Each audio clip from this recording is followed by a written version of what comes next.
91 days నేను almost వీటితో travel చేసిన. 24 అవర్స్ కలిసే ఉండేటోళ్ళం.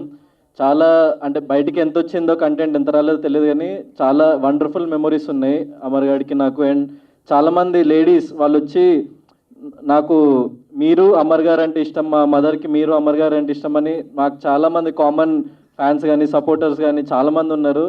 సో ఈ బాండ్ ఎప్పుడట్లనే ఉంటుంది. ఎందుకంటే మా ఇంటి పక్కనే ఉంటాడు వీడు, పంచవటి కాలనీలో పక్క స్ట్రీట్. వీడు కూడా ఎప్పుడు ఫోన్ చేసినా ఏం కావాలన్నా వెంటనే రెస్పాండ్ అవుతూ ఉంటాడు. సో అంత మంచి జర్నీ ఉంది మా ఇద్దరికి. అండ్ బిగ్ బాస్ చూసిన వాళ్ళు చూడని వాళ్ళు ప్రతి ఒక్కళ్ళు మేము ఏ బ్యాక్గ్రౌండ్ లేకుండా వచ్చినాం. నేను లాస్ట్ టైం కూడా ఇదే స్టేజ్ మీద చెప్పిన, ఏ బ్యాక్గ్రౌండ్ లేనోడికి ఆడియన్సే బ్యాక్గ్రౌండ్ అని. సో మా అమరేంద్ర బాహుబలిని మీరు ఇంకా పై స్టేజ్కి తీసుకెళ్ళాలి, అందరూ కలిసి గ్రో అవ్వాలని చెప్పేసి నేను కోరుకుంటున్నా. ఆల్ ద బెస్ట్, మీకు సూపర్ హిట్ వస్తుంది మా అమరేంద్ర బాహుబలితోని.